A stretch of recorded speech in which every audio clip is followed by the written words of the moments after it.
सभी विद्यार्थियों को एक बार फिर से नए वैकेंसी के लिए स्वागत है। स्वागत इस मामले की, अब ध्यान दीजिएगा। अभी सीजीएल की वैकेंसी आई थी, पुनः देखिए आप लोग का एमटीएस की हवलदार की वैकेंसी का नोटिफिकेशन आपका मिल गया है ना। अब ध्यान इस बात पे रखना है कि मुझे सीजीएल की तैयारी करें या एमटीएस का करें या सीएचएसएल का करें। कुछ बच्चे का सीएचएसएल का एग्जाम भी होगा आपका 1 तारीख से, तो ध्यान इस बात पे रखना है, किसी एक चीजों पे फोकस नहीं करें कि मुझे एक ही एग्जाम देना है।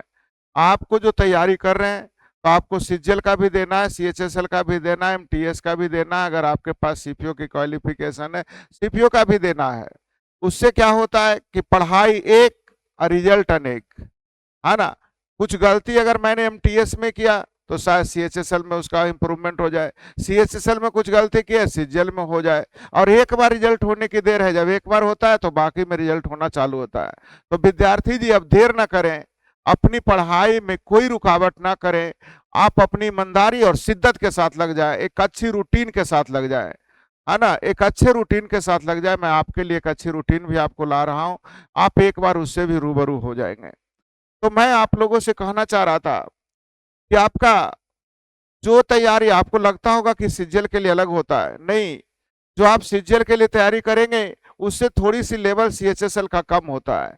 लेकिन ऐसा नहीं होता है कि हम बहुत कम या क्या पढ़ें। आप अगर एक बार तैयारी कर लेंगे तो पूरे एसएससी का ही नहीं बल्कि जो भी स्टेट गवर्नमेंट में आता है मैथ और रीजनिंग, वो पूरे की तैयारी हो जाती है। तो तैयारी एक, रिजल्ट अनेक। तो देर ना करें, आपके लिए मैंने एक बैच भी शुभारंभ कर दिया है ना, वो भी रेशियो से इसलिए विद्यार्थी जी कि बहुत सारे एग्जाम आपके मुंह पे है ना, आपके विद इन कुछ दिनों के अंदर है। तो आप अपनी स्पीड बढ़ा करके अपना रिजल्ट ले ले, चाहे आप कहीं भी पढ़ रहे हैं या नंबर नहीं आ रहा है। होता है बहुत सारे बच्चे का मैथ में इंटरेस्ट होता है लेकिन स्पीड नहीं आ पाती है, क्योंकि पहले हम मैथ बनाते थे, अब बनाना नहीं है ना। एग्जाम पास करना, एग्जाम क्रैक करना, दोनों में अंतर होता है। वहां होता है बना करके आंसर लाना, यहाँ होता है हमको आंसर को क्लिक करना। तो आंसर क्लिक करने की तरीका होता है विद्यार्थी जी रेशियो पे ही आप पूरी अंकगणित घुमा सकते हैं। और जिस क्वेश्चन का आप नहीं भी जान रहे उसका भी आंसर आप निकाल सकते हैं, है ना। आप क्रैमुल नहीं जानते, विक्रैमुल नहीं जानते, कोई फॉर्मूले नहीं जानते, फिर भी अगर रेशियो सही है तो आप अपनी मैथ को उंगली पे घुमा सकते हैं, पूरी अंकगणित को उंगली पे घुमा सकते हैं।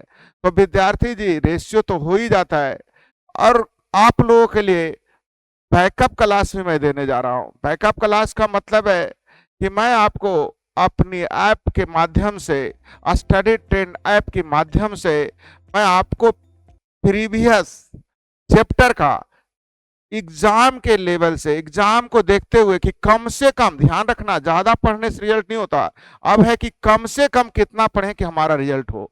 तो कम से कम एक नई स्टडी मटेरियल आप लोगों के तैयार करते जा रहे हैं कि आप इधर से पढ़ते जाइए और उतना दोहराते जाइए, आपका रिजल्ट की गारंटी लेता हूं।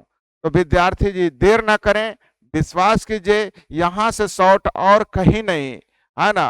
तो एक बार जुड़े और रिजल्ट लेकर जाए। विद्यार्थी जी हवलदार वाले में केयर बस इतना करना है कि आपकी एक थोड़ी सी फिजिकल टेस्ट होती है। क्या होती है? फिजिकल टेस्ट होती है। फिजिकल टेस्ट में भी ध्यान दीजिएगा, बहुत ज्यादा दौड़ना नहीं होता है, इसके लिए बहुत मेहनत की जरूरत नहीं होती है। ध्यान दीजिएगा इसमें लड़कों के लिए 1600 मीटर की दौड़ होती है 15 मिनट में। अब आप भी सोच सकते हैं कि 15 मिनट में हम 1600 कैसे नहीं जा सकते। लड़कियों के लिए होता है 20 मिनट में 1 किलोमीटर, 20 मिनट में 1 किलोमीटर। बस आपको ध्यान रखना है कि क्या एक नौकरी हमारे लेवल का है या नहीं, हम ये नौकरी चाहते हैं या नहीं चाहते। अगर आप चाहते हैं तो थोड़ी सी मेहनत करें, केवल शिद्दत और ईमानदारी के साथ करें, रिजल्ट मैं आपको दूंगा। यहाँ से बहुत सारे रिजल्ट हुए हैं, विश्वास कीजिए। आज के डेट में हमारे शहर में कोई ऐसी गली नहीं होगी जिस गली से एक लड़की बैंक पीओ नहीं होगी, कोई ऐसी ऑफिस नहीं होगा जो इस कोचिंग को नहीं जानता होगा। तो विद्यार्थी जी आप ईमानदारी के साथ जुड़े, आपका रिजल्ट की गारंटी होती है। धन्यवाद।